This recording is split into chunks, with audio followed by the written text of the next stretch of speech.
Hey everyone, it's Emmy Hall, and behind me I have the 2014 Honda Civic Coupe, or Coupe A as they like to say across the pond. Now in 2012, Honda reissued a brand new redesigned Honda Civic and everyone hated it. So Honda went back to the drawing board. They came back for something new in the sedan in 2013, and the 2014 Coupe has gotten all those bells and whistles, but it's not just about looks. What am I talking about? Find out next, coming up on the Fast Lane Cars.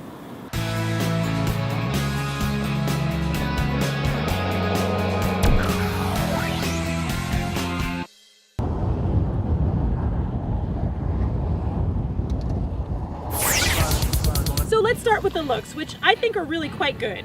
Now they didn't just tweak a fender, they went whole hog, and basically everything from the windshield forward is redesigned. The new grille and headlight design allow for a more aggressive front end, and the taillights and rear bumper have also been updated. Under the hood, Honda has given us a 1.8 liter four-banger that knocks out 143 horsepower and 129 pound-feet of torque.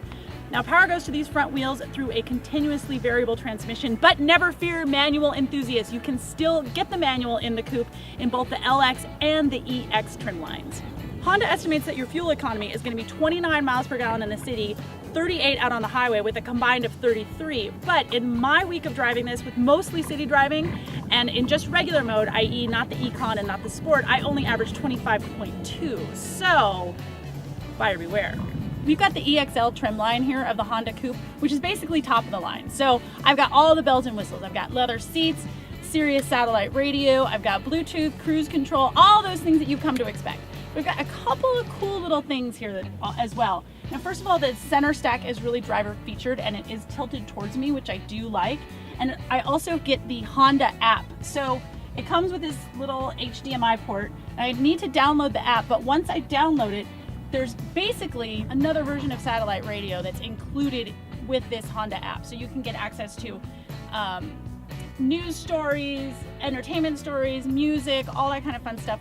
Plus you can find out if there's a gas station around you or a restaurant, all that cool stuff. You can even access your Facebook account if that's your bag. It's not really my bag to do while I'm driving because it's a little distracted, but it is possible in here. One thing that I don't like about this 7-inch screen is that even with the brightness turned all the way up, as soon as you open the sunroof, holla, you get a really big glare at certain times of the day. In fact, this morning as I was driving here, it was kind of like I was going to get my face on fire because it was reflecting off of here and right onto my face. And I'm sure my haters would love to see that happen. However, it was not very cool. So I do wish that this screen could tilt back and forth just a tiny little bit. I'm also trying to set my radio presets. I kind of had to toggle back and forth between two screens, so that was a little annoying as well. But on the whole, I think the interior works really well. It's got a lot of brushed steel in here. It contrasts nice with the dark interior, and I do like the way that it's designed. Now this is a 5-passenger car, but being a coupe, getting in and out of the back seat can be a little tricky. So let's see. I'll go this way like this. No, I got it. It's fine. I got it.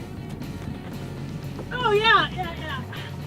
So this seat is set from our driving position at 5'9", and that was a little tricky. But I do have a little bit of room here for my knees and a little bit of room for my head. So it's not the most comfortable, but for smaller trips, shorter trips, I think you'll be okay. Now, as you know, every car makes or breaks on the laundry basket rating. I've got 11.7 cubic feet of space back here, which I think is going to be enough for a trademark laundry basket rating of 3. So let's see. Oh my God, 3! Totally think that wasn't going to work.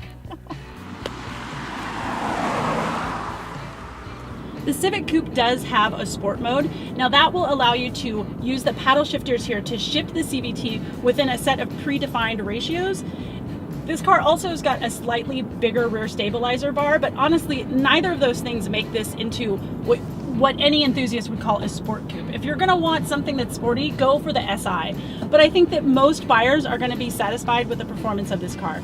It certainly does drive well. It drives very, very smoothly. It handles any of the city streets, potholes, and things like that with relative ease. I adore this small little steering wheel. I think it's really, really fun. Now, I don't get a ton of feedback, but it is nicely weighted and input seems to be pretty quick. So the big story this year is the new CVT. It replaces the outgoing 5-speed automatic. Now, manufacturers seem to like CVTs for a couple of different reasons. First of all, they're lighter weight, there's fewer moving parts, and they get better gas mileage.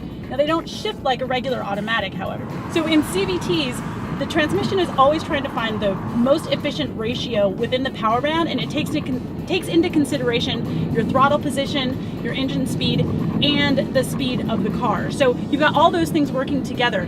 Now, some CVTs, they can be a little loud. You kind of feel like maybe the whole transmission is going to fall out of the car at any moment. But in this one, that's not the case. It's very, very smooth. And honestly, you don't really ever feel it winding up like older CVTs do. So I think Honda's done a really great job with this transmission. I think that people are going to be very, very satisfied. Of course, like I said before, you can still get the manual in the EX and the LX editions if that's your bag. My only complaint about the CVT is that you do seem to lose just a little bit of oomph off the line. I mean, in last year's model, with either the manual or with the 5-speed automatic, you seem to get a little bit of that, like, push you back into your seat kind of fun when you were getting off the line at a green light. You really don't have that in this car, but like I said, I think that regular buyers, if you're going to want sport, you're going to go for the SI. Regular buyers are going to be satisfied with how this CVT performs. So when I first got in this car, I noticed that this has the Honda lane watch. So when I signal right, I get my blind spot here up on my 7-inch touchscreen. And at first I hated it, because why bother? I mean, this is a Civic Coupe, it's not an 18-wheeler. If I can't turn and look for my blind spot, then I really don't deserve to be driving. And then I found myself using it. And then I found myself kind of liking it. And then I ended up hating myself. Because, like I said, it's a Civic, it's not an 18-wheeler. But it is very useful, especially for smaller cars and motorcycles, and it gives you a much larger field of vision than you do with just turning and looking this way. The Civic Coupe does have a sport mode. Now that will allow you to use the paddle shifters here to shift the CVT within a set of predefined ratios. This car also has got a slightly bigger rear stabilizer bar, but honestly, neither of those things make this into what any enthusiast would call a sport coupe. If you're gonna want something that's sporty, go for the SI. But I think that most buyers are gonna be satisfied with the performance of this car.